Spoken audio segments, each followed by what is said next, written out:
තණ්ඩුලනාලී ජාතකය අප තිලෝගුරු සම්මා සම්බුදුරජාණන් වහන්සේ සැවැත් නුවර ජේතවනාරාමයෙහි වැඩවසන කාලයේ ලාලුදායි නම් ස්වාමීන් වහන්සේ නමක් උදෙසා මෙම ජාතක කතාව වදාළසේක.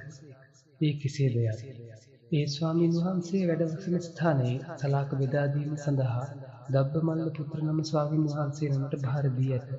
එක් දිනක සරුවටත් එක් දිනක අඩුවෙනුත් සලාක ලැබෙන හේයින් ලාලුදායි භික්ෂුව මේ පිළිබඳව පරිභව කරන්නට විය. මේ කාර්යය තොපට පමණක් නොව තමන්ටත් කළ හැකි බව කී හෙයින් දබ්බමල්ල පුත්ත භික්ෂුව ලාලුදායි භික්ෂුවට මේ වගකීම භාර දී ඉවත්ව ගියේය. භික්ෂූන් දහස් ගණනකට සලාක බෙදීම ඉතා සැලකිල්ලෙන් පිළිවෙලින් කළ යුතු කාර්යයක් වුවත් ලාලුදායි භික්ෂුව ඉතා නොසැලකිල්ලෙන් ඕනෑමට එපාවට මෙම කාර්යය කරන්නට ගත්තේය. මේ පිළිබඳව අසතුටු වූ භික්ෂූන් ලාලුදායි භික්ෂුවට පරිභව කරමින් කෝලාහල කරන්නට පටන් ගත්තෝය.